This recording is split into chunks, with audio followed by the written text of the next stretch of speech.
લેવાનું પછી અમારાથી ન પોસાણું, મારો ધંધો બંધ થઈ ગયો અને મારાથી ન પોસાતો. એ લોકો કે નથુબેન કે તમે મને દસ્તાવેજ કરી જોઈએ કે સાહેબ મેં કીધું એકાદ દિન મને ટાઈમ આપો તો કે ના ના અમે દસ્તાવેજ કરી જ ગયું. દસ્તાવેજ મેં કરી દીધો તો પછી અમે વાંધારજી મૂકી હતી. વાંધારજી મૂકી પછી સમાધાન થયું તમે કટકે એમના પૈસા આપતા જજો. તો 2 વર્ષનું અહીંયા પાછું લખાણ અમને આપ્યું કે ભાઈ 2 વર્ષ સુધીનું જમીન કોઈને વેચી ન હોતો એમ. પછી એની ત્રીજી પાર્ટી જે છે એને વેચી દીધી જમીન. જે વ્યવહારના છે હિતેશભાઈ વ્યવહારવાળા છે, એનો ભાઈ જે રાજુભાઈ છે પોલીસમાં છે, એ 2 વાત થઈ. મધુબેનને કીધું કે તમે અમે પોઈસવાળા માણસો છે, અમે પોસી લો, અમને જમીન આપી હતી. મધુબેન એને વેચી દીધી સાહેબ. 15 લાખ રૂપિયા મધુબેનને આપ્યા અને અમારે 8.5 વીઘા સાહેબ અમારી જમીન વહી ગઈ છે.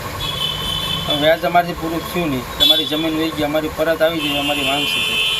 હા, એ ઓનલાઈન પૈસા ટ્રાન્સફર કરેલા છે એવું એ ફરિયાદમાં જણાવ્યું છે કે એમને પૈસા જે મધુબેનના એકાઉન્ટમાં ઓનલાઈન ટ્રાન્સફર કરેલા છે.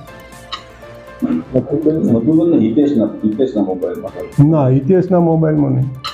જે આપ્યું છે એ પ્રમાણે હિતેશે મધુબેનના મોબાઈલ એપમાં એટલે ગૂગલ પે એ રીતનું યુપીઆઈનો ઉપયોગ કરેલો છે. એ તપાસનો સબ્જેક્ટ છે. હાલ તપાસ ચાલુ છે. પીઆઈ ગિરનાર પોલીસ સ્ટેશન તપાસ કરી રહ્યા છે. અમારી તમામ માહિતીથી અપડેટ રહેવા માટે જોડાયેલા રહો S9 ન્યૂઝ સાથે.